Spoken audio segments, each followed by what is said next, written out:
I'll just reintroduce myself. Hello, my name is Aliza. I'm a upcoming second year medical student at Touro University in Vallejo, which is a osteopathic medicine program. So just to tell you guys a little bit about that, I applied both MD and DO because those are the two pathways where you can become a practicing physician in the US.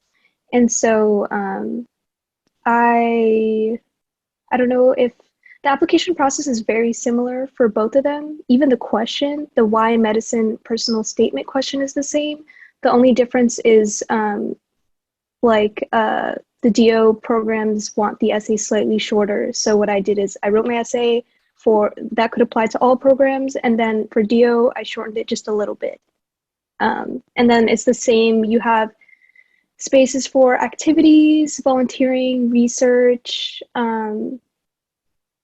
and you can list, I think, up to 10 activities and research projects and stuff like that. I'm not sure, are any of you applying this cycle or next cycle? What about this cycle? Raise your hand if you are. Or if you're not, like, that's fine. Okay. Okay, so then you guys still have some time if you're applying next cycle. So what I would recommend is like what you can do now is finding professors that you know for sure that you have a connection with. Like they know who you are, they know your name. Because that's something that a lot of students scramble for. And it can become very difficult because UCLA is a huge campus. And so, like, for me, I was a psychobiology major. And so our classes in the psych program, they still, even if they dwindled to be like slightly shorter, like the majority of courses were like still pretty big. And I graduated in like the Zoom era too. So getting close to professors was sometimes hard with that too. So I would recommend putting yourself out there, asking for a letter of recommendation at the end of this quarter, or like staying in touch. Um, but yeah, that was kind of a brief overview. I'm not sure if I covered everything, letters of rec, obviously the MCAT, and then the application process. Do you guys have any questions?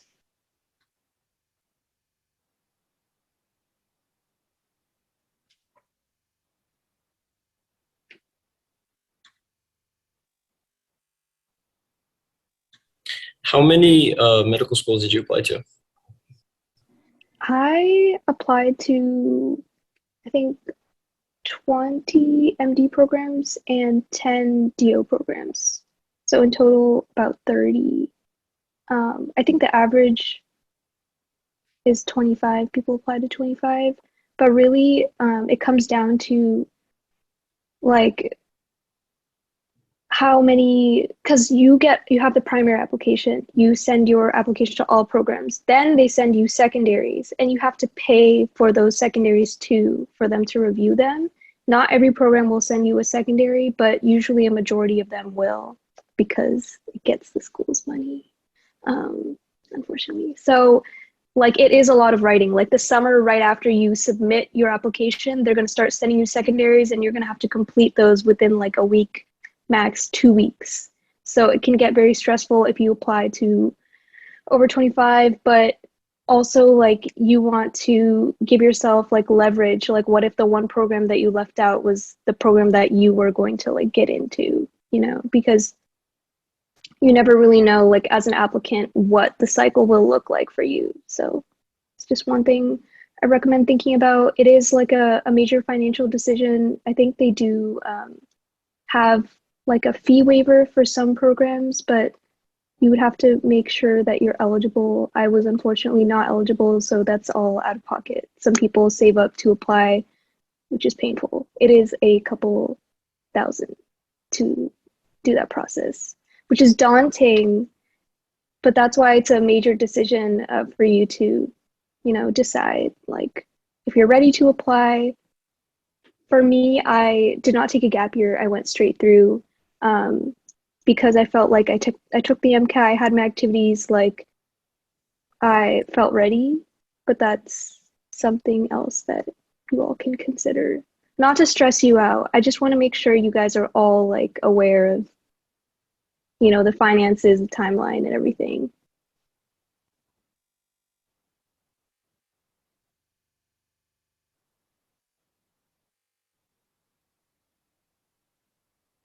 I see questions. You're right. We have a few Oh questions in yeah. the chat. I could read them if you'd like. First one is from Ariana. I'm in the library right now. Okay. Do you have any recommendations for answering the why medicine question? Yes. Okay, so for me, I really had to, well, why don't I answer my why medicine right now, for you guys? I chose a medical path because I am a South Asian woman. I was an immigrant, and in college at UCLA, I felt like through my activities, I worked with Students Organized for Syria, and we would go and work with refugee families. And I realized that healthcare is something that not everyone has the privilege of being able to navigate. There's a lot of misinformation. Like, if you're not aware of the system, even being within the system now, I'm like, what is going on? How do we navigate the system? So I really wanted to be an advocate for patients. That was one major of my like whys. Like, I want to like be able to be with someone who, has not historically had easy access to care, and I want to like make it easier. But my other big why was I felt like medicine is a very creative profession. You go in and you talk with people and you solve problems, and you have to think about how to best solve a problem based off of, your patient, like them as a person, what is their story, like what do they need, at that time. So that was a major thing. So underserved communities, creativity, and then like I come from a background of medicine. My mom was a physician, and like she's one of my major role models, and growing up I would just see like the amount of knowledge and application that she had. Like, if there was in our community, if anyone had a health problem, they could reach out to my mom. So I just really appreciated how she could be like a center for our community, because health is something that you will need at all stages of your life. Like, you can't live with your health, you can't make money without your health, you can't be happy and achieve happiness without being healthy. So that was my why. And it took me so long to get to that why, because for me it felt so natural. Like, I was like, I like my classes, like I like volunteering at the hospital, like I like science and helping people. And it really is as like simple as it can be, as simple as I like science and helping people. But the application, they don't want to hear that. They want to hear about you. They want to hear about your experiences. They want more of a like tangible like connector about why you specifically want to go into medicine. So the recommendations that I would suggest for answering the why medicine question is like kind of sit with like a journal, like talk to people that know you, because sometimes you tell them things and you forget, but there is a passion there, and it's just working on articulating in words can help. I don't know. Ariana, did that answer your question? Like, is there anything that I said that you'd want me to follow up on?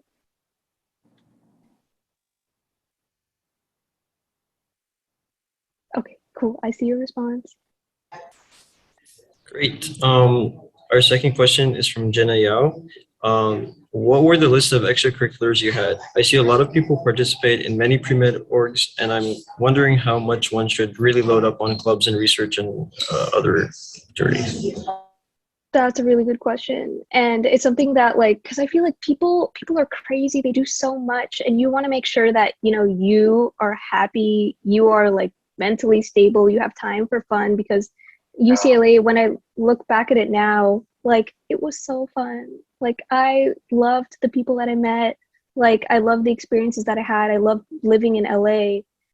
So there's a balance, like short answer. But like long answer, like I think there's a couple of things. This is my opinion also, like take it with a grain of salt.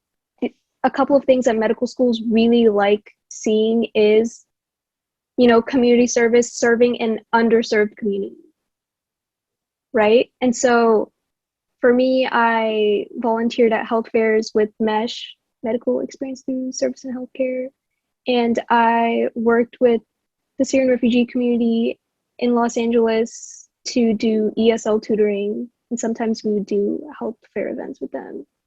So that's one thing that I recommend volunteering. Working? A lot of oh yeah, Not sorry. yet. So again, Skylar? Sorry. All is fine. Go ahead. What was I saying? Yeah, a lot of medical schools, if you go to their websites, they're you can see quite clearly their mission statement. They're like, we serve underserved communities. We care about like research. We care about academic excellence. So every program is different, but if you want to, I don't want to sound like, you shouldn't be passionate about serving the underserved communities. But like, if you want to know, a lot of medical schools do care about that volunteering. Another thing that I recommend that I just feel like a lot of people didn't talk about is that in Westwood itself and the Beverly Hills area, there's so many clinics. There are so many clinics, and sometimes I don't know why I'm still on this page, but like the internships, UCLA jobs and internships page, sometimes they list like medical assistants. Like being a medical assistant, working with a physician and getting that clinical experience is highly attractive. And it shows that you're dedicated to the medical profession, and you'll have stories to talk about when it comes to interviews, like patient stories.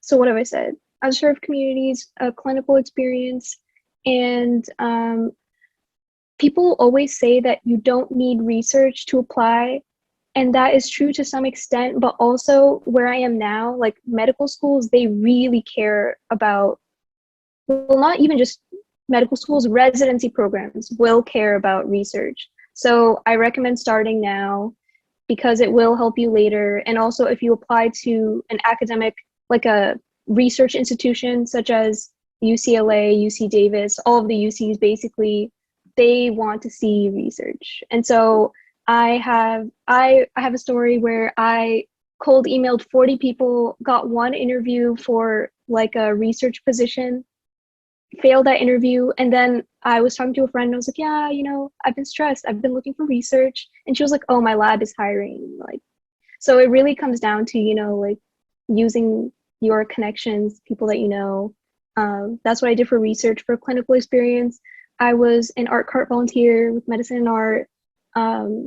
And I had a fun time kind of working to help develop the, was it the sketch artist program? I don't know, because of COVID, it probably stopped, but like when I was on my application, I was able to talk about, hey, like, I tried to start this with my like team, and it was something that people like brought up in interviews. So but yes, there's so many things you can do. The most important thing is that you want to create a narrative.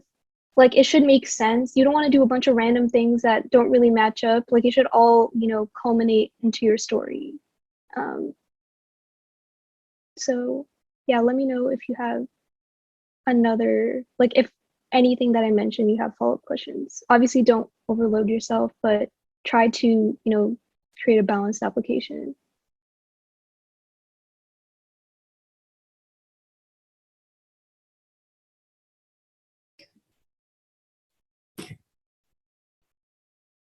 Yes, thank you so much. That was very illuminating.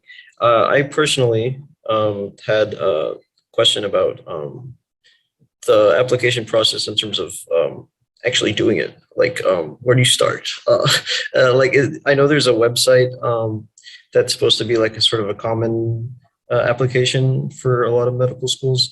Did you apply to any medical school that was outside of that common application? No, okay. So I think you had linked that website in a prior event last year or something. But if you could bring it up again, I'd love to know more about it. Yeah, so it's called AMCAS, American Medical Application System. I don't remember what the C stands for. Um, American Medical College Application System, I think. And so basically you'll enter that portal, you will like create a portal.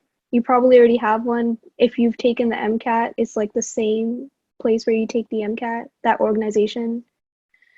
And then there's two portions. There's the personal statement portion, and then there's the work and activities where you have 10 slots where you can describe different types of activities. Like they have a list, like research, volunteering, and a couple of other things. So that's kind of the basic like layout. There's also a place where you input all your grades and you have to send them your transcripts at the end of the year to AMCAS. And then if you are applying to DO schools, you'll send it to let me see what the name is. I'm not sure if it's the AOA.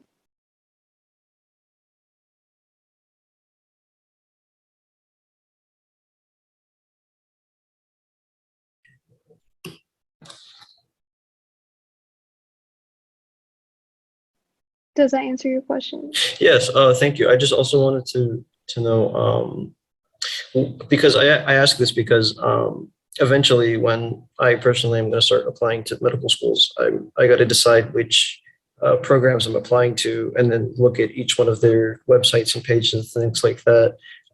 When you're going through that process,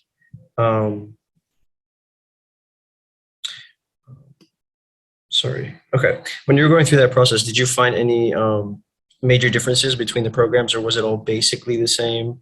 Or how early do you think I should be looking at which programs I intend to apply to in anticipation of unique requirements or interests or anything like that? So the primary application, I do not know the exact date, but it opens sometime in May, and then you have like about a month to submit. But usually you want to really spend, time, take your time. Like for me, it took like several months. Like if I wanted to submit my application end of May, like I started over winter break because it's so like even just thinking, every person is different. Some people, they just take a month, they cram in their essay and they end up like, in a medical program. But that's a very stressful thing to do because you want several people to read it. Like I went to the Career Center, I had Christina, if any of you know her, I had her read it. And then I even had her help me with mock interviews. I had her read my work and activities.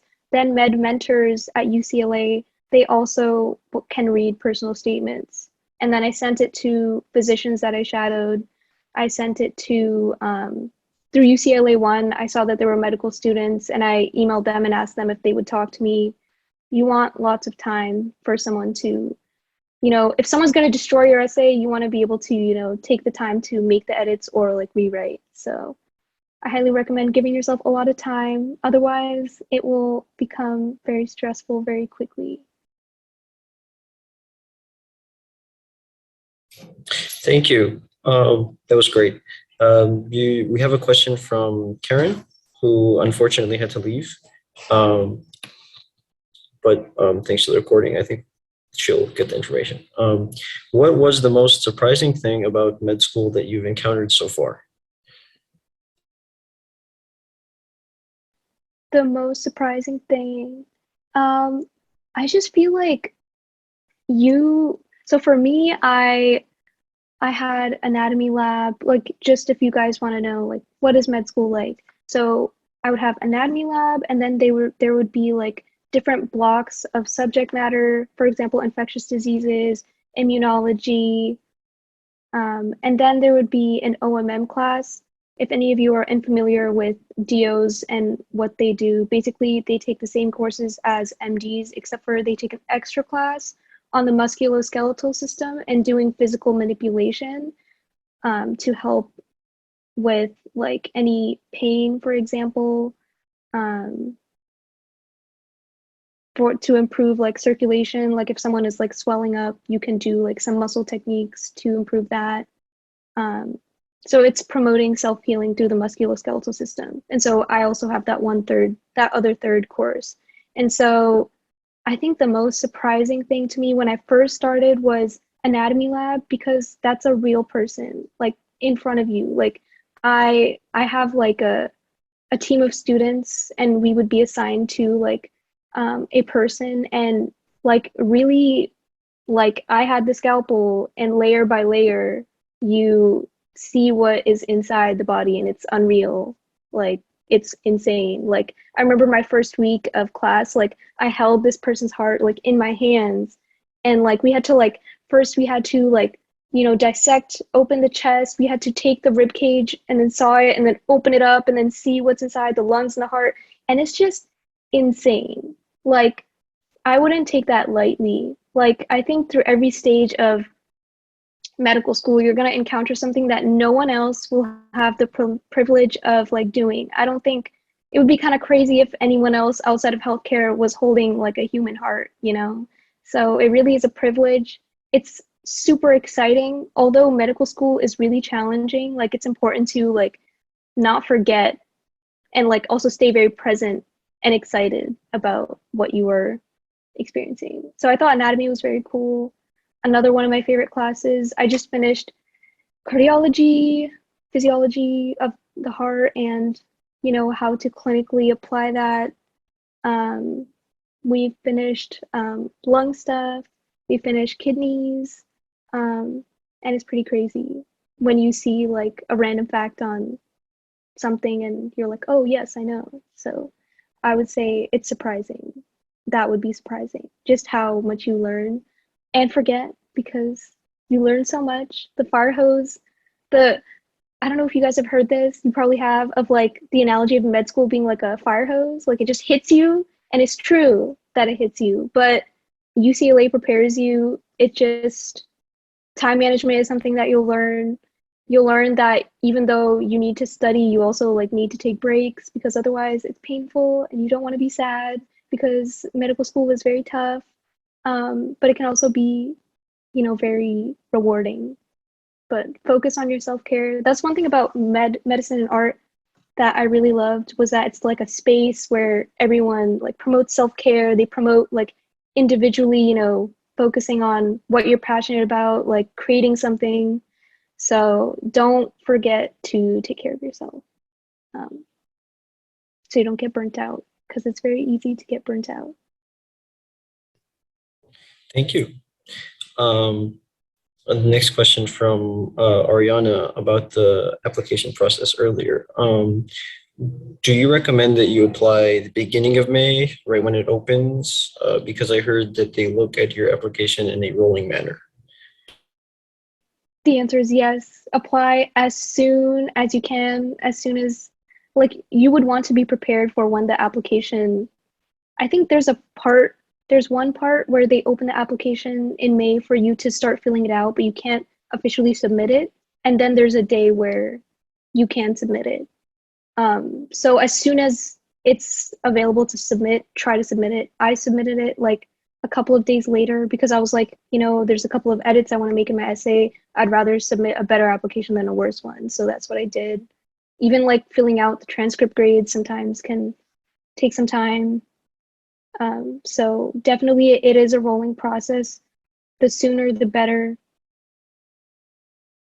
One quick question I'd like to add to that. I think you said that you started preparing your personal statement in winter.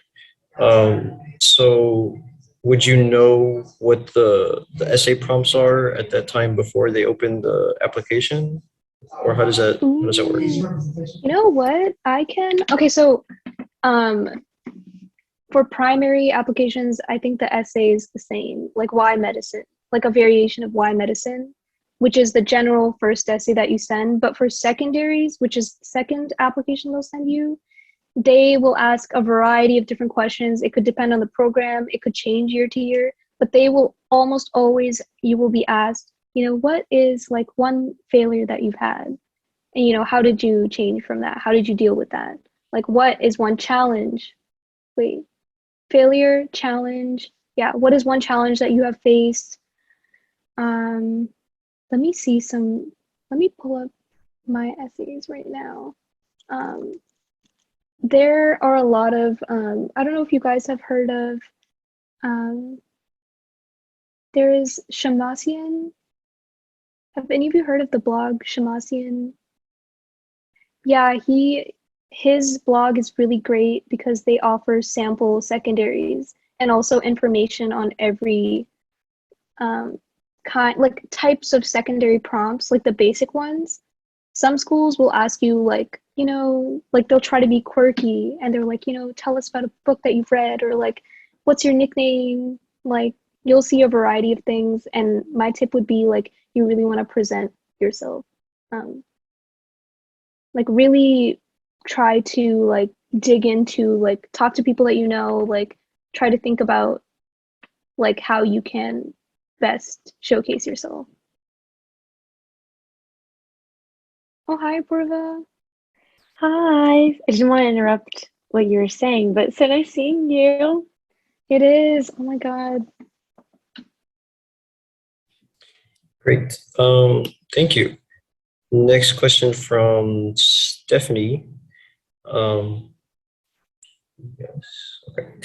Hi. Did your studying methods change when you got to medical school, or how did you keep track of all your studying material? Yeah, so in medical school, you're just thrown so much because in college you can take your time to really sit with the concept, like marinate on it. I made a lot of Google Docs study guides. I really liked handwriting my notes, rewatching lectures. But then in medical school, like you just have so much content. Like biochemistry, I only had, I think, 2 weeks to learn the Krebs cycle, all these other random pathways I had never encountered ever before in detail, like the enzyme, like what are possible diseases that could happen if, that enzyme is not working. So there's just a lot of material. And so I started using Anki. If any of you are familiar with it, maybe you used it for the MCAT. I don't like to make my own. Yes, Anki. Okay, I'm glad you guys are starting it now because it will be like your Bible in medical school. Everyone's different. People study different. I know some who never have used Anki this year, but the majority try at least once and stick with it. You can use decks from the internet, apparently, like especially for STEP. I think there's OnKing. People recommend that for STEP preparation. But I would just use a classmate's Anki deck because I didn't want to, waste my time with that. And I would make like they would give me like learning objectives after every lecture, and I would still like type up study guides if I had time. But it's really about you want to get through the material as many times as you can with your flashcards. So I spent a lot of time this year doing Anki and also planning ahead. Like I wouldn't like it's so easy to fall behind like on a day's material, but you want to stay on top of it as much as you can, and you want to sleep. Like don't spend all day like studying and all night studying. Your sleep is also important. So I prioritize sleep in medical school. Otherwise, you don't have the energy the next day to keep on grinding.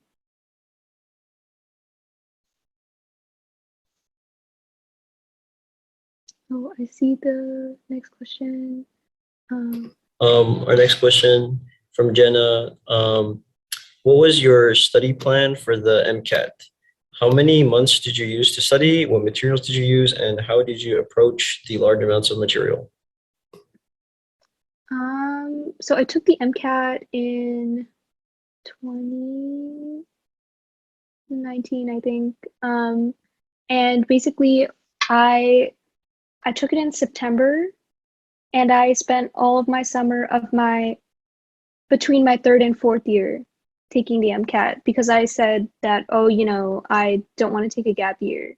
Also, if you take the MCAT between your third and fourth year, if you want to retake it, you have the option to do that. Like you have some time. So I recommend that.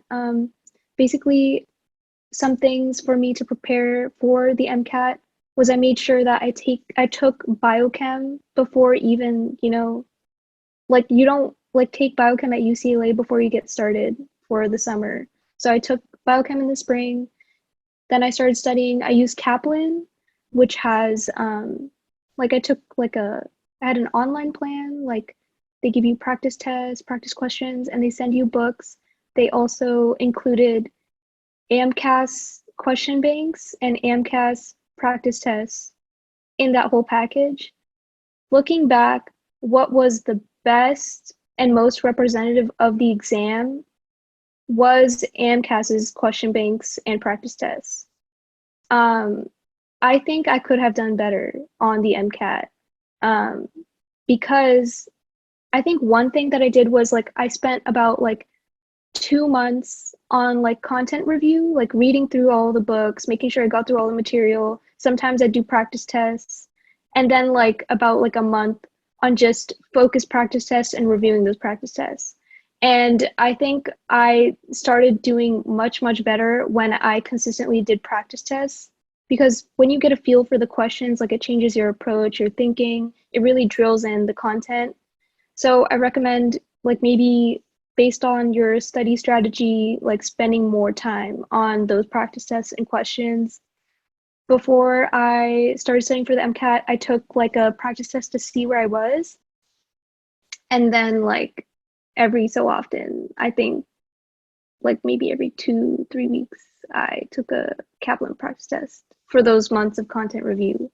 That's what I did. I don't know if that helps. It's important to stick to like a study schedule. One thing that I did wrong was that whole summer I was so stressed. I didn't really take that many breaks. I should have had more fun. I think um, more people are realizing that now and are not crazy like me and studying every day without like a day off. Like don't do that. Like give yourself breaks because you will do better if you do that.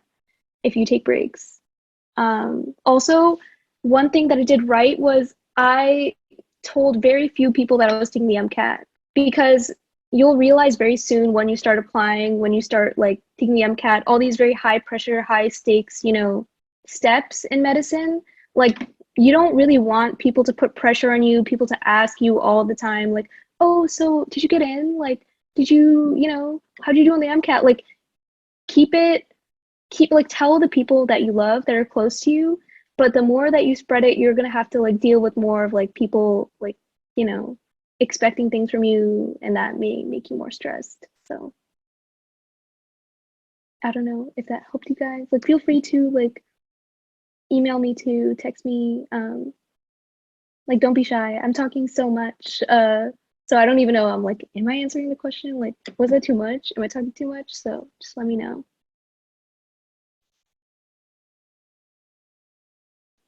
Yeah, Purva, what's up?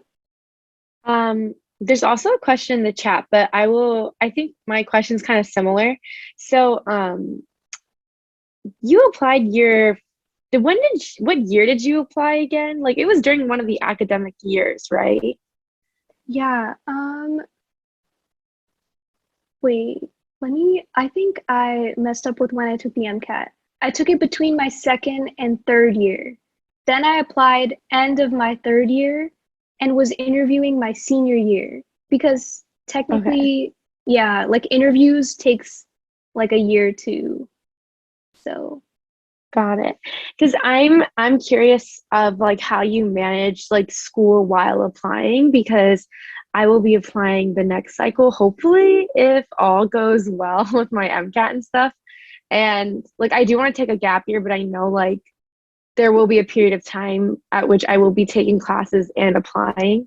So I was just wondering, how did you go about like handling doing both of those at the same time? Um, yeah, and if you have like any tips on like the best way to do that. I don't know if this question's already been asked before since I did join late, but this is just a question I'm personally very curious about. yeah, that is a great question. No, I have not really answered that. Sorry if I confused you all with the timeline.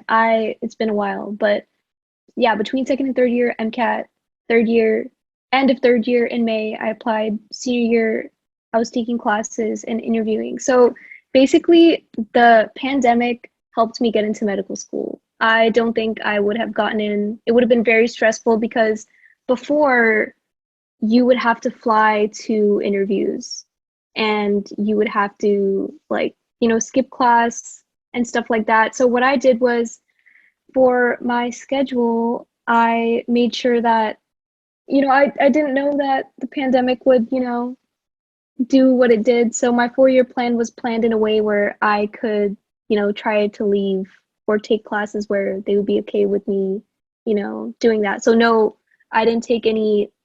I took Chem 14 CL like the last quarter of my senior year just in case, because I was like, I don't know how they'll feel about me missing a lab class. So that's what I did. I felt like my senior year was more chill, except for my last quarter. I don't know why I did that to myself. I took like harder classes. But like you obviously like be kind to yourself. Like I had mostly GEs, like a couple of like major courses, but it is definitely possible. I'm not sure if they're going to continue with the Zoom interviewing next year. But if they do, then it's easier to manage because you don't have to go anywhere. I would just interview like in my apartment. But if you do have to fly, yeah, keep lab courses in mind and try to, if you can, like create a schedule where there's less like homework, less exams.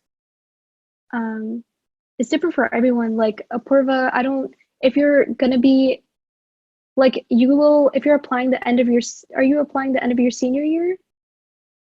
So you will be working on your application and trying to submit it like during the last month of school. Yeah, basically. Yeah, like you'll be fine. Obviously, just try to be kind to yourself, like for that quarter, like give yourself enough time, like make it a very light, easy quarter. If you can graduate early, do that. But I don't think that's an option for many people. It wasn't an option for me. So, but a lot of people do it. So, like, you can do it too for sure.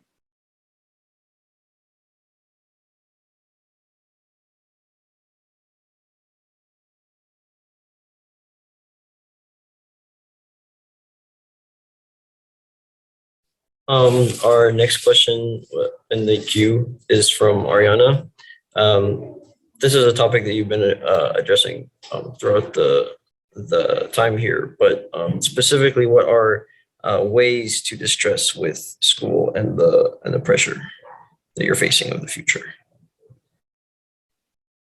Yeah, so that is a very great question. And it's something that I'm still trying to obviously figure out. I learned so much about myself this year. I learned so much about how I react to stress. I thought that I wasn't a perfectionist. I thought I was very type B until this year, where I realized I am a perfectionist. And my perfectionism results in me procrastinating or not emailing people or worrying about deadlines and worrying so much that the deadline shows up and I'm like like, ooh, that was bad. So I what for me personally, I really love food. I love to eat. I need time to myself. So after an exam, like I would watch Netflix, and that was something that I look forward to. I have to meet up with my friends. I have to find time where if I'm really stressed about an exam and I know like that stress will result in me procrastinating, I would buddy up with a friend in medical school and we'd go to the library together and keep ourselves like, in check. So it's really important to take care of yourselves because they're going to be it's such a long journey. Like it's 4 years, and then like you're going to be a doctor, and even the process of being a doctor, it doesn't end there. Like you're going to have the stress of your patients, your responsibilities, and it can be really rough sometimes. And I'm not even really like I'm saying like maybe it will be even more hard. Like first year is generally you have more time, so they kind of ease you into it. um but yeah, it's really important to take care of yourself, like do what you need to do. Like if don't say yes to too many things, because college is very different from medical school. Like in my program, sometimes people are crazy and they're doing all these extracurriculars, but you really don't have the time to do extra things, especially if you're not passionate about them. So like college is all about like you're in all these extracurriculars, you're in research, you're doing this on the weekends, maybe you're doing that. But in medical school, like you really don't want to detract from your study time. So, for example, for me right now, I slowly took on activities in my first year. I'm really passionate about student mental health, so I became a part of the Student Health Advisory Committee, and that was during my first semester. And I saw that a like research group on campus, they actually weren't even saying that they had research. It's like a mental health app for the county. They said that they wanted students to help um, like with emailing people or something like that. And I reached out to them and I was like, are you looking for a research intern? And their hours were super flexible. I was like, this is something that I can add too. So I slowly added that. And then this semester, I was like, well, I'm interested in internal medicine. You know, there's an interest group. How about I get involved so that I can, you know, network with other physicians and reach out to them and have, you know, a standing as a board member as, you know, a reasonable, you know, way to network. So then I joined internal medicine. And for me, 3, that's good. More than that, I don't think I can do that. This summer, I am considering research. So I feel like college is a bit similar in the sense that you can't do everything at once. You kind of build things throughout the years, and throughout your summers, maybe you choose something. And I think it's really important that you don't spread yourself too thin, because a lot of people transitioned into medical school thinking that it was going to be like college, and then there were all these extracurriculars, and then it like bit them in the butt. So dedicate your time to a couple of things that you're super passionate about is what I would recommend.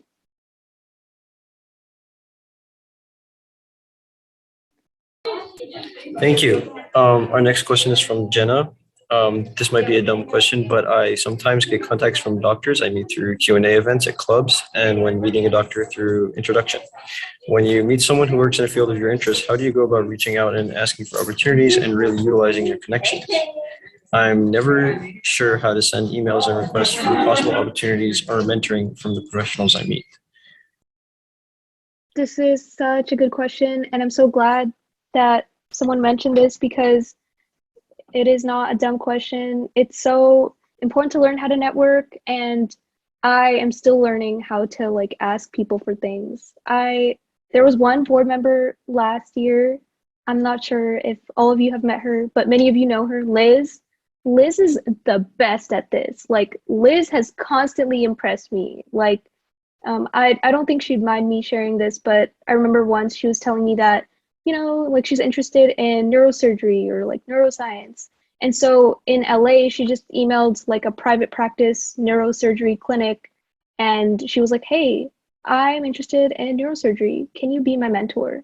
Like she really put herself out there, and they said yes. And she got a great opportunity out of that. So really, I'm still learning to do that. I'm still learning to put myself out there. But for example, for that research opportunity, it wasn't a research opportunity at first. I just emailed them and they said yes. So like the worst that they can say is no. So definitely put yourself out there, like literally open up Google Maps if you don't already have a contact or someone that you know, like open up UCLA Health and look at the list of doctors and email every single one being like, hello, you know, this is me. Like, I'm super passionate about this. Like, are you taking any mentors right now? Like, would you like to like meet over Zoom or meet for coffee to talk more?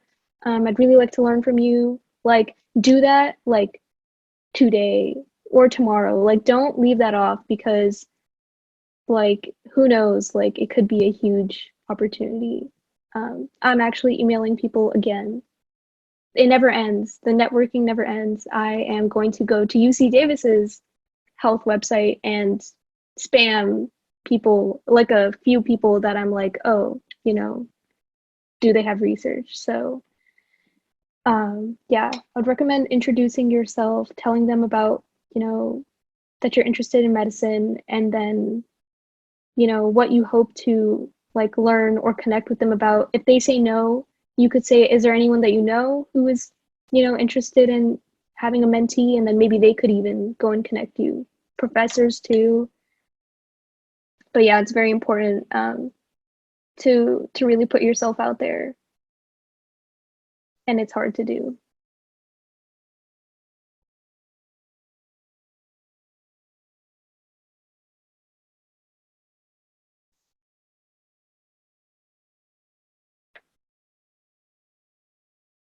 Thank you so much. Our time is slowly coming to a close. Um, I did have one pretty simple question. Um, is doing research required in medical school? Like while you're in medical school? No, not for my program, and most programs don't require it. But I'm doing it because it adds to my resume for residency applications. And so I'm trying to get a couple of research experiences in different aspects of medicine, just in case if I change my mind or down the line, I can use it as maybe something to support my application. Like, for example, I am interested in internal medicine, but internal medicine is this huge umbrella.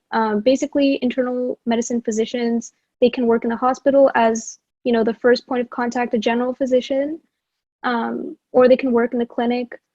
But after you do 3 years of internal medicine residency, you can go into GI, like gastroenterology. You can go into nephrology, like renal, kidney stuff. So a lot of people, they choose IM and then they take their time deciding, or they have a fellowship in mind and then they go and specialize. So for me, I was like, maybe I'll try an endocrinology like lab, and maybe that is something I can, point down to down the line. But it's not necessary to do research. I know someone who got into a residency program of their choice without research. So it all depends. I have another question. I think most people in the library have left, so I'm gonna try to whisper because I hate chatting. But my question was like I heard that sometimes they like ask about like what you're thinking about when you want to get into like your specialty, like during the application process. Was that the case for you, where like they kind of like ask like what are you interested when it comes to like what you want your specialty to be? It only came up once with a medical student who was interviewing me, like as a point of conversation. And at that point, I said internal medicine or psychiatry, but like you don't need to know at all. If you want to, you could be like, oh, well, I've had some really amazing shadowing experiences. And, I'm very interested in blah, but I'm very open to, changing my career path in medical school. Like, I want to learn more about many fields. Like, that is one approach that you could take. But really, by no means do you need to know at all at this stage what you want to be. Thank you. Yeah, no problem.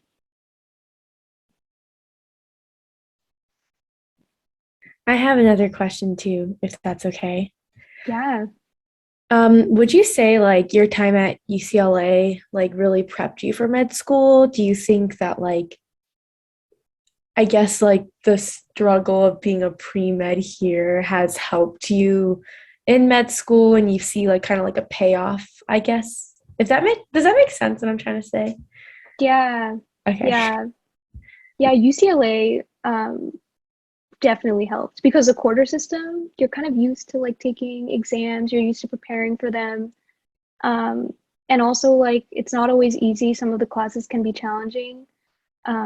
So it definitely helps. And there are a lot of classes in medical school where I'm like, oh, that wasn't that hard. It's just a matter of it's so fast paced that you really have to like be on top of it and learn a lot in a short amount of time. But yes, UCLA will prepare you for sure.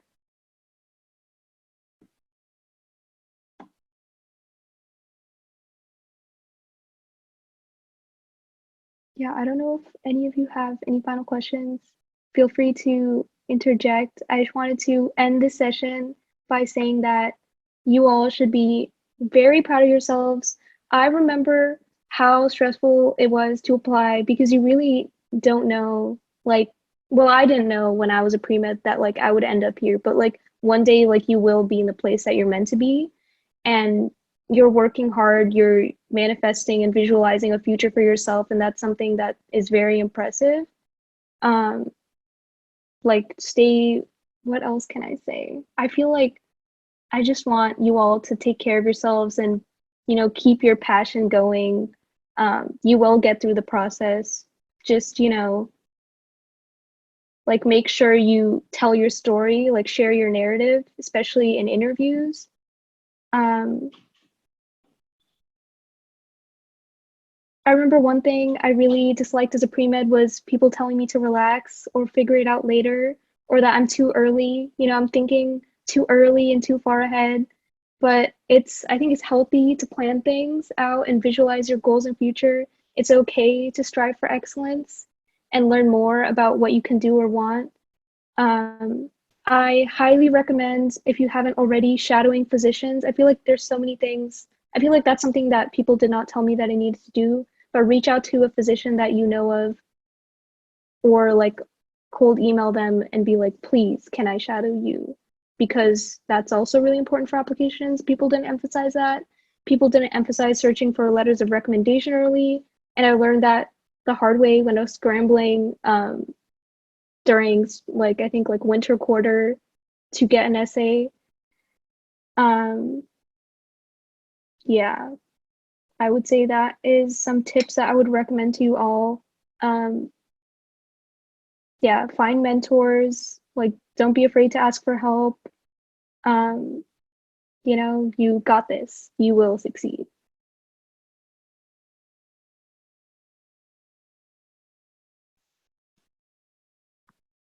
Yeah, and please use me as a resource. I'm going to add my email into the chat.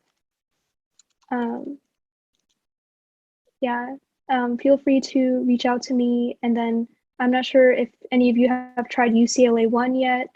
That's also a great platform to network with UCLA alumni. There's a lot of medical students on there as well. So, and also med mentors. I love med mentors at UCLA. They are great.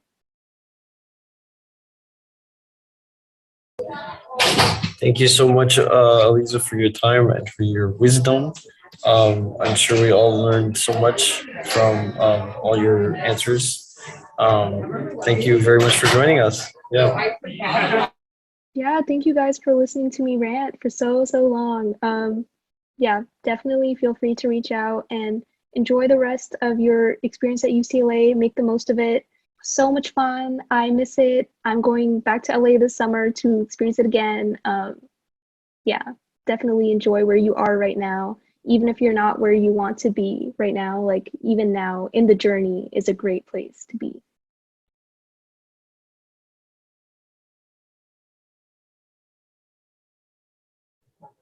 Okay, great. That's the end of our meeting. Thank you for joining. Thank you.